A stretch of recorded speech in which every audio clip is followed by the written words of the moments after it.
Hello good morning friends.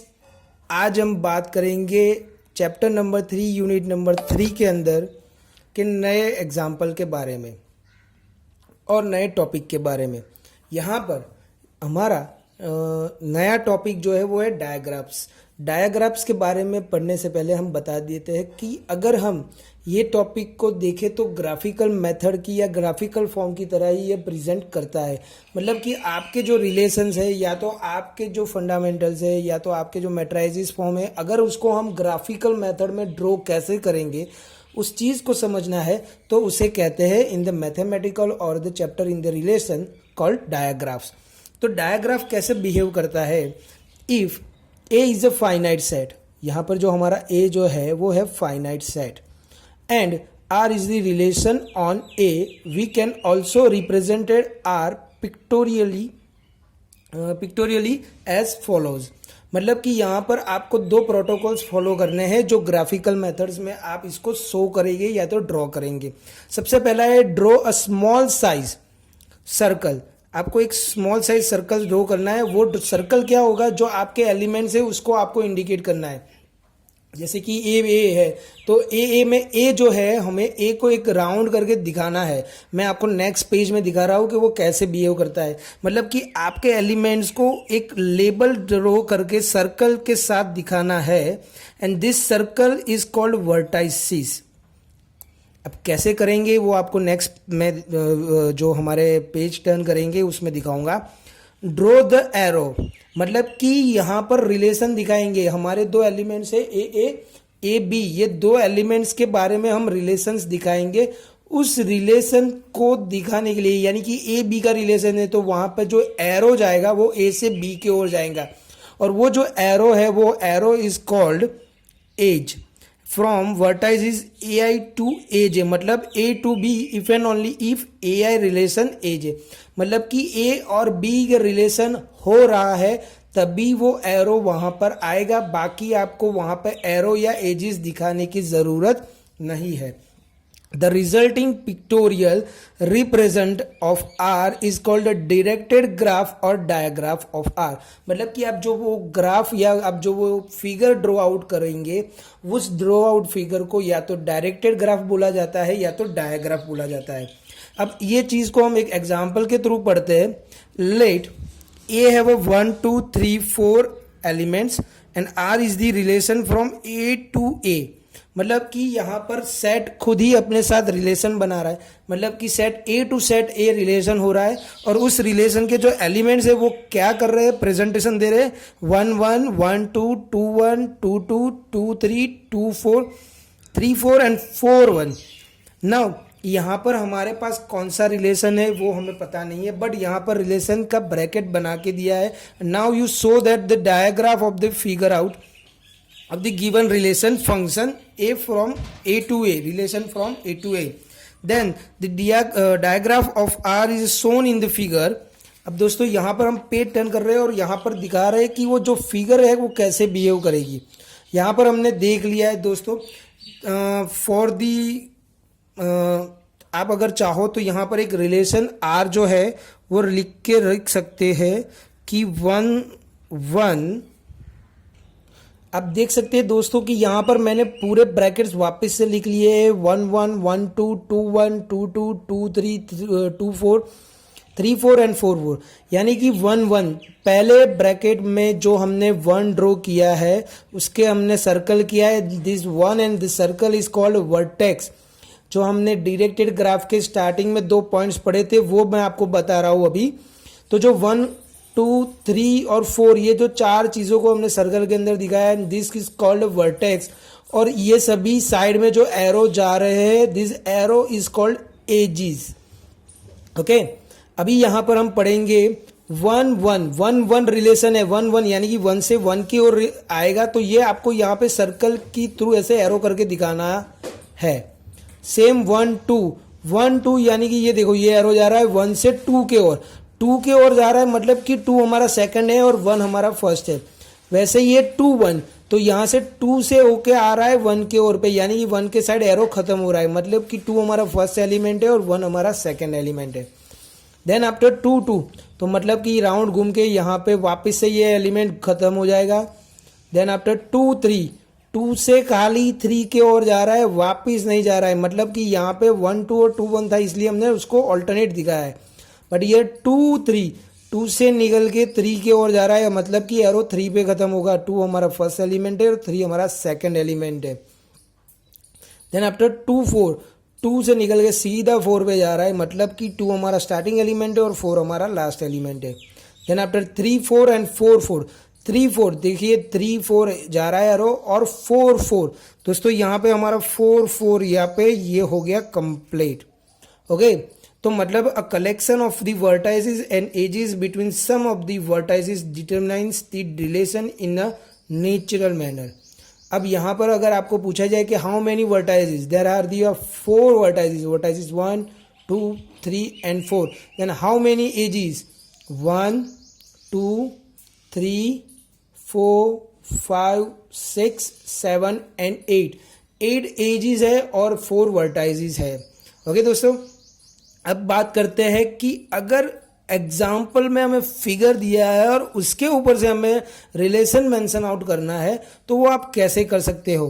तो यहाँ पे दिखा है कि फाइंड द रिलेशन डिटरमाइन 1 2 3 4, यानी कि यहाँ पे 4 वर्टाइसेस है, 1 2 3 4 5 एंड 6 एजेस है।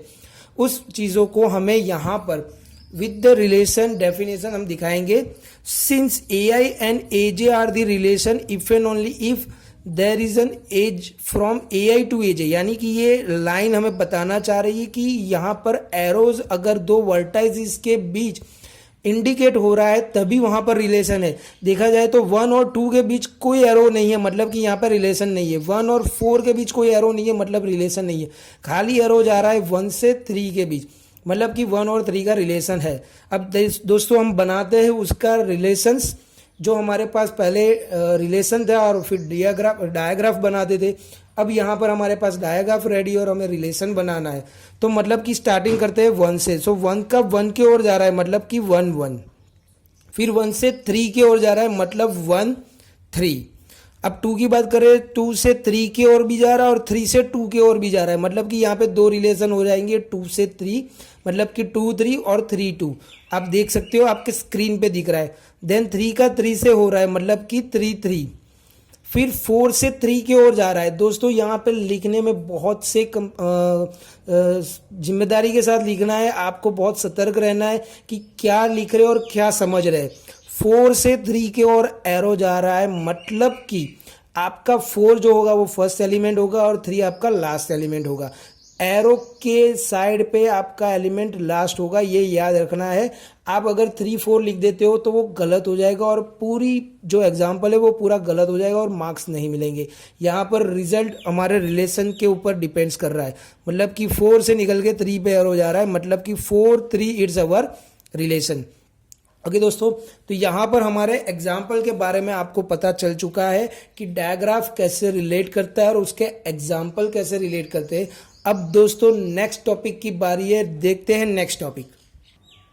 ओके दोस्तों, यहाँ पर अब बात करने जा रहे हैं इसी चैप्टर के नए टॉपिक के बारे में, डिग्री ऑफ वर्टेक्स। अब डिग्री ऑफ वर्टेक्स यानी कि आपको ये समझने में लैंग्वेज से बहुत डिफिकल्ट लगेगा, but in the simple language आप लोग सब जानते हैं कि बहुत ही इजीली से मैं समझा दूंगा आपको।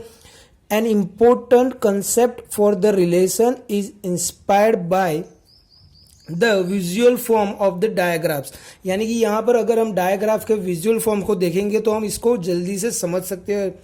If R is a relation on a set A and A belongs to A, मतलब कि हमारा जो सेट ए है उसके अंदर से ए हो रहा है relate, then the in degree of A relative to the relation R is the number of B belongs to capital A such that BA belongs to R। अब दोस्तों यहाँ पर आपको ये समझना है कि इन डिग्री यानी क्या होगा और आउट डिग्री। यहाँ पर डिग्री ऑफ वर्टेक्स के 2 टॉपिक होते हैं, इन डिग्री और आउट डिग्री। इन डिग्री मतलब कि आपका फंक्शन एरो जहाँ पे आ रहा है, जहाँ पे आ रहा है वो होगा इन डिग्री, और एरो जहां से निकल रहा है वो होगा आपका आउट डिग्री। मतलब कि जैसे कि हमने एग्जांपल जो लास्ट देखा था उसमें 4 से निकल के 3 पे जा रहा था, तो वो क्या हुआ हमारा आउट डिग्री। बट 3 4 होगा वो हमारा इन डिग्री होगा, क्योंकि एरो 3 के अंदर आ रहा है, मतलब 3 में आ रहा है वो होगी इन डिग्री, और 4 से निकल रहा है वो होगा आउट डिग्री। अगर इस लैंग्वेज से आप समझने जाओगे तो आपको समझ में बहुत जल्दी से नहीं आएगा। हम नेक्स्ट पेज टर्न करेंगे। अब जैसे कि यहाँ पर आपको देखना है तो यहाँ पे भी आप देख सकते हो कि सी से बी की ओर जा रहा है एरो, तो सी से बी जा रहा है वो है आउट डिग्री, बट बी के अंदर आ रहा है, ये लिखा जाएगा सी बी, मतलब कि C B out degree. But अगर बी सी लिखते हैं, बी सी भले यहां पर एरो नहीं आ रहा है बट बी सी लिख रहे हैं, that mean it is in degree, मतलब कि इसकी इन डिग्री हो रही है 1 और आउट डिग्री हो रही है 2। क्यों? क्योंकि बी के लिए भी जा रहा है और सी के लिए भी आ रहा है, मतलब आउटर डिग्री 2 हुई और बी सी की इनर डिग्री 1 हुई। खाली बी सी की बात हो रही है। ऐसे पूरे एग्जाम्पल की अगर हम इनर डिग्री और आउटर डिग्री समझे तो वो एग्जाम्पल के थ्रू आपको बहुत आसानी से समझ में आएगा। Let A have elements A B C D, यहाँ पे हमारे पास 4 एलिमेंट्स है, and this relations from the matrix shows that, यहाँ पर कौन से रिलेशन से हो रहा है ये नहीं बताया है, बट ये जरूर दिखाया गया है कि matrix have the same relation. तो मतलब दोस्तों यहाँ पर A B C D, A B C D. अब दोस्तों यहाँ पर हम जानते हैं, हमें पता है कि matrices in the form of relation, column और रो के हेल्प से ही आपका एक मैट्रिक्स जनरेट होगा।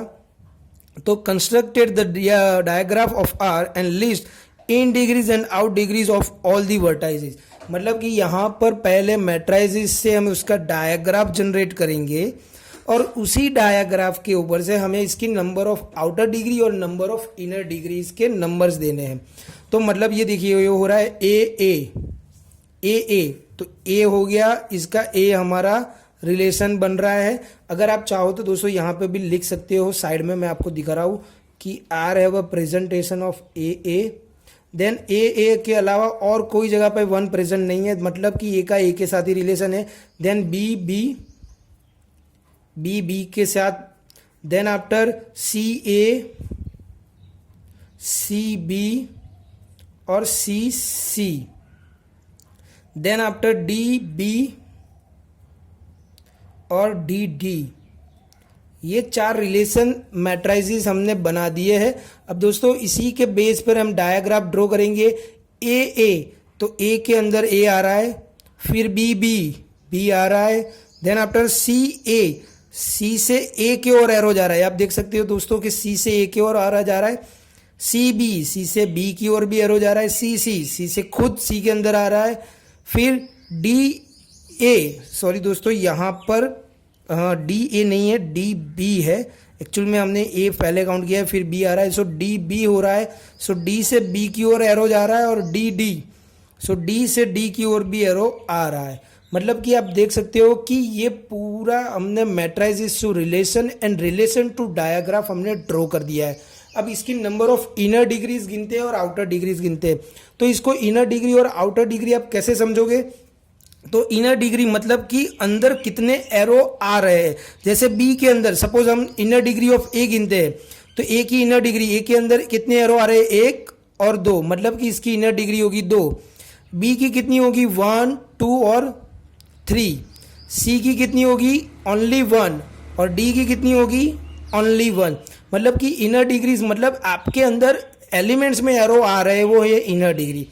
आउटर डिग्री मतलब अगर ए से बाहर निकल के एरो किसी और जा रहा है तो वो होगी आउटर डिग्री। सो ए से किसी और जा रहा है? नहीं जा रहा है, खाली ए से ए के अंदर आ रहा है, देन ए की आउटर डिग्री होगी 1, बी की आउटर डिग्री होगी 1, सी की आउटर डिग्री होगी 1 2 3, और डी की आउटर डिग्री होगी 2, जो डी से बी जा रही है और डी से खुद डी हो रही है। तो दोस्तों आप पेज में देख सकते हैं, आपको दिखाई गई होगी इनर डिग्रीज। आप टर्न करके पेज वापस से वहाँ पे रिकॉल करके वीडियो देख सकते हैं। इनर डिग्री मतलब कि कितने एरोज आ रहे हैं। हमने देखा था कि ए के अंदर 2 आ रहे हैं, बी के अंदर 3 आ रहे हैं, सी और डी के अंदर एक ही एरोज आ रहे हैं, जबकि ए खुद ए जो एरो भेज रहा है वो एक है, बी भी खुद 1 टाइम एरो भेज रहा है, जब सी 3 बार और डी 2 बार एरो भेज रहा है। मतलब आपके यहाँ पर आपको समझ में आ गया होगा कि इनर डिग्री और आउटर डिग्री वो कैसे बिहेव कर रहे हैं। अब दोस्तों हमारे पास नंबर ऑफ एग्जांपल्स बहुत सारे हैं। अब दूसरे एग्जांपल्स के बारे में देखते हैं कि लेट ए हैव अ 1, 4 और 5 and R be a given digraph which is shown in the figure. यहाँ पर हमें पहले जो आगे एग्जांपल देखा था उसमें मैट्राइसिस दिया था, फिर हमने उसमें से रिलेशन क्रिएट किया और रिलेशन से डायाग्राफ और डायाग्राफ से इनर डिग्री और आउटर डिग्री। अब यहाँ पर हमें जो एग्जांपल दिया है उसमें यही बताया गया कि डायाग्राफ दिया हुआ है and find its matrices and relation. तो दोस्तों पहले हम उसका रिलेशन के बारे में देखते हैं और रिलेशन से हम उसके मैट्राइसिस के बारे में देखेंगे क्योंकि वो हमारे लिए आसान होगा। तो सबसे पहले 1, 4, 5 का डायाग्राफ देखते हैं। 1 से 4 के और एरो जा रहा है मतलब कि 1, 4 और 4 से 1 के लिए एरो आ रहा है मतलब 4, 1। तो यहाँ पे देख सकते हो दोस्तों 1, 4 और 4, 1 प्रेजेंट हो गया। फिर 4 से 4 के अंदर एरो जा रहा है मतलब कि 4, 4। अब 5 से 4 के लिए एरो जा रहा है मतलब 5, 4। 5 से 5 के अंदर ही एरो आ रहा है मतलब कि 5, 5। अब 5 से 1 के अंदर एरो आ रहा है मतलब कि 1, 5। यहाँ पे 5 में से जा नहीं रहा है, 1 से 5 में आ रहा है मतलब कि 1, 5। अब दोस्तों हमारे पास तीन ही एलिमेंट है 1, 4 और 5। मतलब इसका मैट्राइसिस जो बनेगा वो होगा square matrix which is in the form of 3x3 matrices. अब दोस्तों इसके अंदर मैट्राइसिस फॉर्म क्रिएट करते हैं 1, 4, 5 इन दी रो फॉर्म और इन दी कॉलम फॉर्म। तो 1, 4 1, 4 मतलब 1 रिलेशन 1, 5 मतलब 1 to 5 relation 1, 4, 1 4 to 1 relation 1, 4, 4 4 to 4 relation 1, 4, 5 नहीं है यहाँ पे 5, 4 है। देखने में गलती मत करना, जल्दबाजी में कई बार आपका 1 ऊपर नीचे लिख लेने में आपका मैट्राइसिस गलत हो सकता है और उसी की वजह से आपका मैट्राइसिस गलत है तो आपका आंसर भी गलत होगा और आपको मार्क्स भी नहीं मिलेंगे और यही गलती करने से आपके मार्क्स कट जाते हैं। अब 5, 4 यानी कि 5 से 4 1 और 5 से 5 1 मतलब कि यहाँ पे जितने भी रिलेशन आप देख रहे हैं स्क्रीन के ऊपर उसी बेस पे आपका मैट्राइसिस जनरेट हो चुका है। मतलब कि ऐसे एग्जाम्पल जो हमने देखने में आसान हो सकते हैं लेकिन अगर हम उसका रिलेशन और मैट्राइसिस क्रिएट करते हैं तो वो बहुत डिफिकल्ट हो जाएंगे। दोस्तों अब नेक्स्ट एग्जाम्पल के बारे में देखते हैं। दोस्तों नया एग्जाम्पल अब देखते हैं। Let a is equal to 1, 2, 3, 4, 5, 6 and r be the relation on a defined by x divides by मतलब कि x divides y is equal to y by x। Find R मतलब कि आपको रिलेशन खुद फाइंड करना है। Draw the digraph of R and find the matrices and find the inverse relation of R. मतलब कि दोस्तों यहाँ पर आपको सभी चीज़ खुद करनी है। पहले तो डिवाइड्स के साथ उसका मैट्रिक्स रिलेशन बनाना है। रिलेशन ऑफ आर बनने के बाद उसका डायग्राफ जनरेट करना है। उसी डायग्राफ के ऊपर से मैट्राइसिस बनाना है और उसी मैट्रिक्स के ऊपर से इनवर्स बनाना है। इनवर्स आप लोगों के लिए अभी तक पहली बार सुना हुआ वर्ड है इन दी रिलेशन चैप्टर। वो कैसे रिएक्ट करता है वो बहुत ही आसान है, मैं वो उसको लास्ट में बताता हूँ। तो सबसे पहले y बाय एक्स यानी कि 1, 2, 3, 4, 5, 6 it is also divide with it self. मतलब कि y बाय एक्स मतलब कि 1, 1 1 बाय 1 लिख सकते हैं। 1 डिवाइड्स 2 मतलब कि 2 बाय 1 भी लिख सकते हैं, 3 बाय 1 भी लिख सकते हैं, 4 बाय 1 भी लिख सकते हैं और 6 बाय 1 बाय 1 मतलब कि आपको लिखना सीधा है 1, 1, 1, 2, 1, 3, 1, 4, 1, 6। यहाँ तक जो ब्रैकेट है उसका मीनिंग होता है 6 बाय 1, 4 बाय 1, 3 बाय 1, 2 बाय 1 और 1 बाय 1। बट ब्रैकेट सीधे बनेंगे, समझना आपको डिवाइड्स को इस तरह से है। देन आफ्टर अब 2, 3 वो डिवाइड्स नहीं होगा बिकॉज 3 बाई 2 कोई परफेक्ट नंबर नहीं आ रहा है। 2, 4 यस होगा दोस्तों क्योंकि 2, 2 पहले तो 2, 2 हो जाएगा, खुद से खुद को डिवाइड करोगे तो परफेक्ट नंबर 1 बनेगा। तो 2, 4 एंड 2, 6। देन आफ्टर 3 के लिए आएगा 3, 3 एंड 3, 6। फिर 4 के लिए 4, 4 एंड देन आफ्टर 6 के लिए 6, 6। यहाँ पर दोस्तों आप लोगों को स्क्रीन पे दिख रहा है, जो नंबर को खुद ही से डिवाइड करते हैं उसमें परफेक्ट नंबर मिलता है, और बाकी जो नंबर्स है उसके उसके ऐसे नंबर से डिवाइड करना है जिससे आपको परफेक्ट नंबर मिलते हैं, और उसके ब्रैकेट्स बनाए हुए हैं। एंड उसी ब्रैकेट्स में से अब 1 1 पहले तो 1 2 3 4 और 6 ये आपको किसी भी फिगर में ड्रॉ करना है। ऐसा ज़रूरी नहीं है मैंने जो फिगर दिखाई वही फिगर ड्रॉ करो, आप अपने हिसाब से कहीं पे भी फिगर किसी भी तरह से ड्रॉ कर सकते हो। तो 1 1 मतलब कि 1 से निकल के 1 पे आ रहा है, मतलब कि ये खुद पे आएगा तो ये सर्कल से आएगा। 1 2 तो 1 से 2 का एरो निकल गया है। 1 3 जैसे 1 से 3 का एरो निकल रहा है। फिर 1 4 और 1 6 1 6। देन आफ्टर 2 2 2 के निकल के 2 का एरो हो गया है। देन आफ्टर 2 6 निकल के एरो जा रहा है। देन आफ्टर 3 3 3 से एरो निकल के 3 में ही जा रहा है। 3 6 4 4 और 6 6। तो दोस्तों आप यहाँ पे देख सकते हो कि आपके जो नंबर ऑफ रिलेशंस है और उसके डायग्राफ है यहाँ पर कैसे ड्रॉ हो रहे हैं। अब assume the rows and columns of the M are each labeled 1 2 3 4 6 1 2 3 4 6 1 2 3 4 6, जहाँ पे रो और कॉलम में हमने इसको दिखा दिया है। अब उसी चीज़ को हम प्रेजेंट करेंगे या तो उसकी अटेंडेंस दिखाएंगे। 1 1 1 1 2 1 1 3 1 1 4 1 1 6 1, मतलब कि 1 का सभी के साथ रिलेशन है, यहाँ पे 1 आ जाएगा। फिर 2 का रिलेशन हो रहा है ओनली 2 2 2 4 और 2 6 2 2 2 4 2 6। फिर 3 3 3 3 और 3 6 4 4 एंड 6 6। तो मतलब कि यहाँ पे आप मैट्राइसिस में देख सकते हो, आपको मैट्राइसिस और डायग्राफ से पता चल जाएगा कि ये दोनों कैसे जनरेट हुए हैं। अब दोस्तों उसके रिलेशंस के इन्वर्स के बारे में बात करते हैं। अब रिलेशन के इन्वर्स में आपका रिलेशन, ये देखिए ब्रैकेट आप देख रहे हैं, ये हमें पहले शो कर दिया था हमने। अब उसके इन्वर्स को लिखना है। इन्वर्स यानी आपको जो फर्स्ट है उसे लास्ट लिखना है और लास्ट है उसे फर्स्ट लिखना है। मतलब कि 1 1 तो उसको उल्टा लिखोगे तो भी वो वही रहेगा। बट 1 2 का इन्वर्स क्या आ जाएगा? 2 1 1 3 का इन्वर्स 3 1 1 4 का इन्वर्स 4 1 6 1 का इन्वर्स 1 6 का इन्वर्स 6 1 2 2 सेम रहेगा। फिर 2 4 4 2 2 6 6 2 3 3 same 3 3 4 4 same 4 4 3 6 6 3 and 4 6 4 is behave like 4 6। तो दोस्तों यहाँ पे हमने इन्वर्स को समझ लिया। इन्वर्स यानी कि हमारा जो मेन रिलेशन है उसके जो एलिमेंट्स है उसकी एलिमेंट्स की पोजीशंस चेंज कर देनी है। फर्स्ट को सेकंड लिखना और सेकंड को फर्स्ट लिखना है। सभी ब्रैकेट्स को लिखना है, यहाँ पे कोई भी ब्रैकेट स्किप नहीं होगा। दोस्तों अब नेक्स्ट टॉपिक के अंदर हम बात करेंगे path and relations with the digraphs. तो दोस्तों ये यहाँ पर हमारा चैप्टर खत्म हो यूनिट 1 खत्म हुआ है। यूनिट 1 के जो टॉपिक्स थे उसको हमने यहाँ पर रिलेट किए हैं, और यहाँ पर उसी के साथ के जो भी रिलेशंस के टॉपिक्स थे, इन्वर्स, मैट्राइसिस फॉर्म,